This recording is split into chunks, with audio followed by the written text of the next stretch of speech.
Welcome into this week's edition of the Climate Friday newsletter, and happy December. Meteorologist John Burchfield here, looking ahead to the new month and the final month of 2023. As we round the corner from November into December, it's that time of year where we start talking snowfall. And even though we've seen a few flakes with light dusting so far this season, we have not been in the path of any major snowstorm. So we're going to be talking snowfall, where we ended up as far as November goes, and also what you can expect as we round the corner into the month of December. So let's jump into the numbers and the data and talk about November snowfall and also the link that climate change may be playing in our winter snowfall. When all was said and done, November ended with just 0.2 of an inch of snow, and we really put that off until the last minute. In that final week of November, we got a dusting of snow that amounted to just shy of a 1/4 inch of snow accumulation. Now, November can often be a wild card as far as snow is concerned. Sometimes you have next to nothing like this year,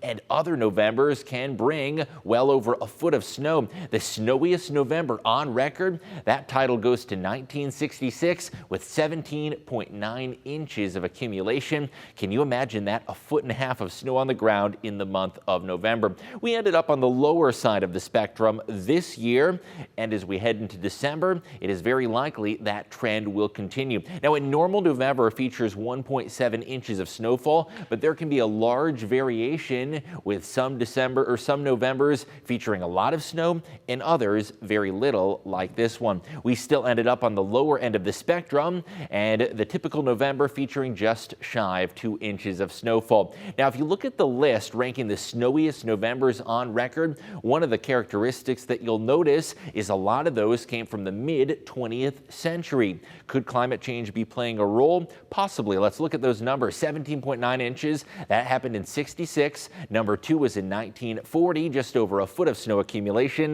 1932 brought exactly 1 foot of snowfall. 1950, a little over 9 inches, and 8.3 back in 1959. Of course, all of those happened in a roughly 30-year span from the 30s through the 60s. Of course, that's just correlation looking at those numbers, and we still do have some snowy winters and snowy Novembers in the 21st century, but they're just not quite as commonplace. If you expand that list even further and look at the top 18 snowiest Novembers, I found this really interesting, and you may as well. All 18 of those happened in the 20th century. None of them have happened since we rounded the corner into 2000. In general, November is growing a bit less snowy, and wintry weather is starting a bit later in the season. Now, if you expand that list even further yet, looking at the top 25, only 2 of the 25 snowiest Novembers have happened in the 21st century. In other words, 23 of the 25 happened before the year 2000, and that's notable because it seems that November is a month that is becoming a bit less snowy, and overall the data does support that link to climate change, that November weather is growing less snowy. Of course, there is still year-to-year variation, and there are still anomalies, but in general, a lot of the snowiest Novembers that we've seen, looking back at the historical data, those happened many decades ago. Now, what about temperatures? Because snowfall is one thing, but temperatures are another part of our weather story. Overall, the month of November fared near normal in the temperature department, with a mean or average temperature of 43, and that temperature accounts for the daytime highs as well as the overnight lows.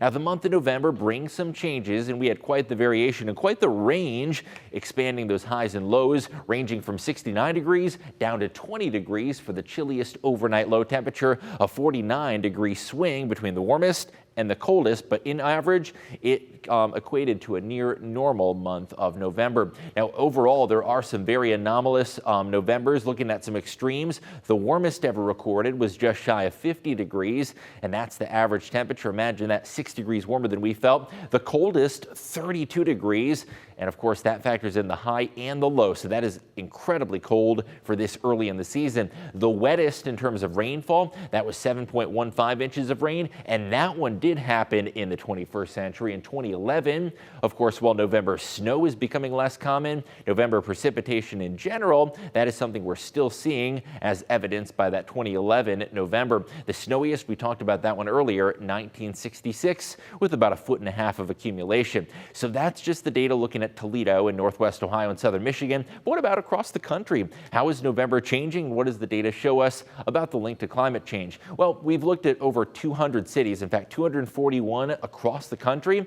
And one of the trends that we've seen is that the vast majority of them, or 82% of them, have gotten warmer since 1970. Over the last half century, almost every single one of those cities, 202 out of 241, have seen a warming trend. Now, of course, there are outliers to that. There are some cities that have not experienced that climate link, but the vast majority have. 1 in 3 have warmed up by over 2.5 degrees in just the last half century.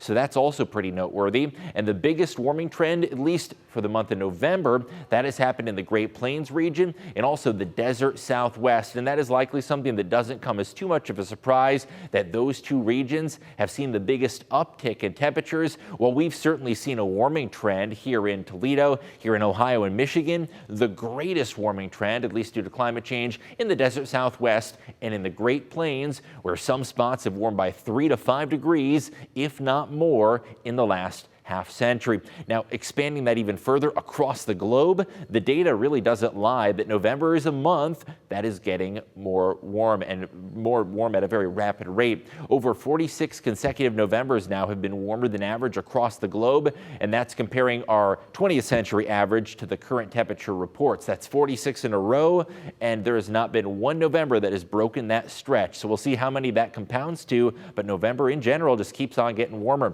Now, the fastest warming season, one of the trends that we've also seen is winter tends to be growing warmer, more notably in the eastern United States. All of those blue outlines show you states that winter is the warming season of note. And further west in the United States, a little bit of a different story where spring is getting warmer, summer is getting warmer. Now, winter is the one that has changed the most, at least in the eastern lower 48 United States. All of the Great Lakes region, New England, down to Florida and Texas, winter is the season that is changing the most. Out in ports of the Mountain West, fall is getting a lot warmer, and all those green boxes that you see out from California and Nevada through portions of Arizona, they are seeing spring as the season that is changing the most. So that's November. What can you expect for December? Well, on average, December features a little over ½ an inch of snowfall, so the wintry weather really starts to ramp up during the month of December. 6.5 inches is the typical snowfall during that month. The average high temperature, well, that is also going to start to go downhill as we officially kick off the winter season. The average high temperature, and that is the high temperature, is 39 degrees in December, and the average snowfall is 6.5. Now, December is only the third snowiest month of the year, so January and February take the cake for bringing more snowfall, as winter is really just getting started in December, and it takes a while to ramp up that winter season. So how does snowfall stack up across the entire duration of winter? Well, at least on average, December is really just a preview or an appetizer for the main course that comes after the new year. January is the snowiest month on average statistically, where we get about a foot, if not a little over a foot of snowfall. And February is also very snowy at 10.2 inches of snow, continuing that wintry weather. Again, 6.5 inches of snow in December, and looking at that WTOL 11-10-day forecast, not really seeing any signs of sticking snow for the next 1 week to week and a half, as rain is going to be a bit more commonplace than the snow. Now, another link to climate change that we have noticed with December in particular is that, at least around here, December is the fastest warming month, and we have seen a 3.1 degree increase looking at the data from just the past decade. NOAA, or the National Oceanic and Atmospheric Association, they update the new data every single decade, and in the last decade alone, December has been the month of all 12 calendar months that has seen the biggest warming trend. So that's something to keep in mind, especially as we enter an El Nino winter, that December very well could go down as milder than average. Well, if you're watching this on Friday, happy December, and we'll continue to update you as the winter unfolds and as we progress into December on snowfall and whatever weather Mother Nature may bring. Thanks for tuning in.